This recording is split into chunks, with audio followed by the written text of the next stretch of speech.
Naku, ubos na ubos, ubos na ubos. Ito.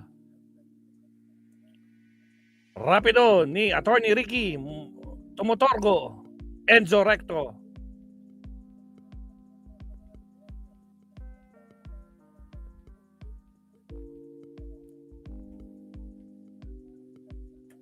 Ng katotohanan, nakikipaglaban para sa bayan.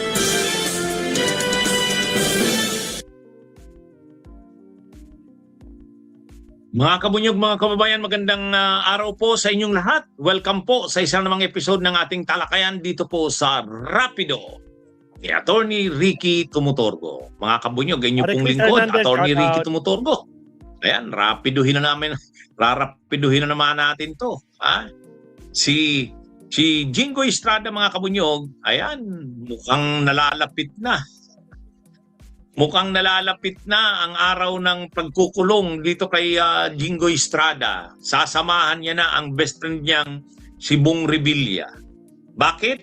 Ngayong araw lang, lumabas yung balita na may resolusyon na ang Department of Justice. Tungkol dun to sa kasong plunder eh. Non-bailable offense ito. Non-bailable crime, mga kabunyog. Ayan o, sa News 5. Estrada, Bunuan, iba pa. Nirekomendang kasuhan dahil sa flood control mess. O yan ha. Ayan mga kabunyog ha. O. Yan yung ano ngayon. O. Yan yung mainit na balita ngayon. Napasabay doon sa mga kudita-kudita doon sana sa Senado. Estrada, Bunuan, iba pa. Nirekomendang kasuhan dahil sa flood control mess. O, mabigat yan mga kabunyog kasi non-bailable yan. Non-bailable yan. O, ano na ito? Naglabas na ng resolution ng DOJ, pinasa na sa ombudsman.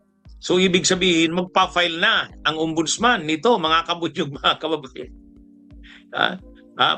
Patay si ano dito, Jingo Estrada. Actually, tinanong si Jingo Estrada, sabi niya, no comment. No comment daw. I'll talk first to my lawyers. Agoy. Ano talaga? Nabigla na naman ito si Cayetano, ay si Jingo Estrada. Ngayon lang yan, lumabas balitang yan eh. So, kapag i-final na ng ombudsman ang kaso sa Sandigan Bayan, maglalabas na kaagad yan ng warrant of arrest. O di ano na siya dyan, makukulong na itong si Jingo Estrada. Bawas na naman ito doon kay Cayetanong supporters. O di ba? 13 yung supporters ni Cayetano, 13 sila. Tapos tumago na si Bato, tumakas na si Bato, di 12 na lang. 12. O ito ngayon, si Jingoy, pag na-aresto ito, pag na-aresto ito, kaya nakakaramdam na ng ano ito, si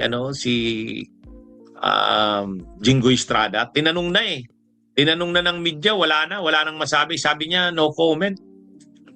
Kasi ano na yan eh, seryoso na yan. Ganon din itong si dating DPWH Secretary Manny Bunuan. Hindi na siya makakasunod dun sa asawa niya na nagpapagamot sa US.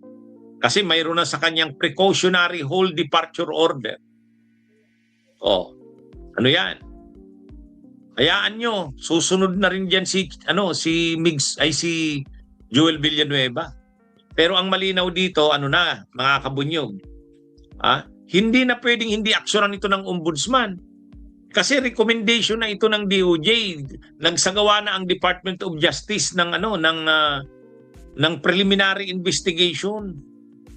Kaya ito, tungkol ito doon sa anomalya pa rin sa Bulacan. Yung mga ghost projects doon sa Bulacan, yan, ito yun. Ang kaso ni ay plunder. Kaya ganun din itong si Manny Bunuan. Ano sila ngayon? Nahaharap sila sa mabigat na kaso. Ano na yan? Ngayon, malamang ngayon lang baka ngayong May na yan gawin kasi matagal nang nangako si Ombudsman Buying eh. Sana daw kasuhan si Joel Islord. Hindi, susunod na yan. Susunod na yan mga kabunyog. Ang problema, napaka-importante ngayon para kay Cayetano, napaka-importante sa kanya ngayon ang mga nandyan yung kanyang mga kakampi. O siyempre, si Bato de la Rosa nagtatago na, bawas na yun sa kanya. Dati na siyang may 13, bumuto lang si Bato de la Rosa, kinaumagahan, nagkagulo na, nung gabi na, nagkagulo, tapos tumakas na. Pero ano pa rin yan, hahabulin pa rin siya niya ng batas. Lalo na, ito mga kabunyog, mabigat na itong ito. So, unti-unti yung mga kakampi ni Cayetano inaaresto na. Si Bato nagtatago na, si Bunuan na ito, signal na ito eh. Ano po ito? Hindi ko po ito gawa-gawa lang na balita. Ayan sa News 5 po yan. Ayan yan ang logo ng News 5 sa baba. Estrada, Bunuan, iba pa, inirekomendang kasuhan dahil sa flood control mess. Ayun na yan produkto na yan ng preliminary investigation. Kaya ito mga kabunyog, matindi. Siguro naiisip na ni Jinggoy, mauulit yata ang nangyari sa amin noon ni Bong Revilla. Si Bong Revilla naman, siguro natutuwa siya, ay salamat, nandito na si Jinggoy. Classmate. Ano na yan mga kabunyog? Hindi na ito mapipigilan. Kasi si Ombudsman Boying Rimulya, gusto niya na talagang mag-file ng mga kaso. Naisabi niya na yan noon eh. Kaya nga naghahanap na rin ang mga tao. Bakit wala pang kinakasuhan si Ombudsman Boying? So at least ito mayroon ng isa. Medyo sigurado na tayo dito. Kasi pinag-usapan na ito na kakasuhan na. Kasi na yan, tapos na ang preliminary investigation yan, mga kabunyog, mga kababayan. Tapos ang maliligayang araw. Si Manny Bunuan, dati relax siya. Sabi niya, walang ebidensya sa kanya. Ngayon, hindi na siya pinapaalis, papunta ng US. Nasa precautionary hold departure order.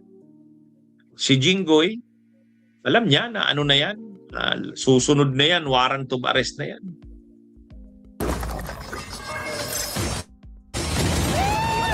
Again, sa mga bagong pasok, baka naman mabsat huwag kalimutan mag-like and subscribe.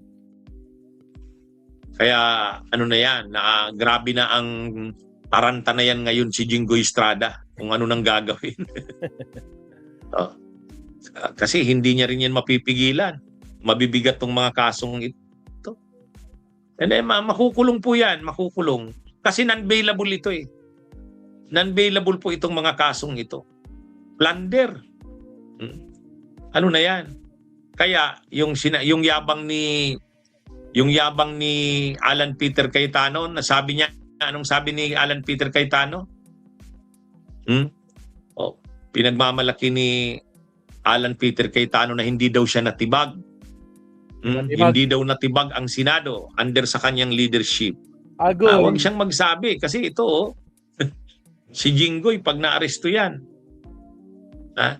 Ang impeachment, ang problema sa impeachment, kahit wala na si Jinggoy, kailangan pa rin nila ng 60 na boto.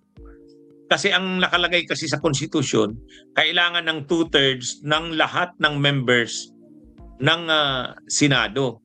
So ibig sabihin, kahit nagtatago si Bato, counted pa rin yan as senador ng Pilipinas. So ibig sabihin, yung 2/3, kailangan 2/3 16. Kaya kahit magtago si Bato, hindi na yan kailangan pa rin makakuha ng 16 sa impeachment. Yan yung problema. Anyway mga kabunyog, balik tayo diyan. Itong si Cayetano, na siya ngayon? Nakikita niya problema niya to. Kaya yung yabang ni Cayetano, lang 'yun, pang maiksing panahon lang 'yun. Pag lumabas na ang mga kaso nito nila Jinggoy Estrada at isyuhan na yan ng arrest warrant, mababawasan na naman. Okay, mga kabunyog, mga kababayan, magandang araw sa inyong lahat. Mabuhay po tayo. Salamat, attorney. Okay, second to the last topic tayo. Maraming salamat. Jinggoy, malapit-lapit ka na. Si Leonardo, malapit na siya. Nako. Bunyog, bunyog, halikan na kasama ka. Alright. Countdown ulit tayo, Mabsat. Second to the last topic tayo.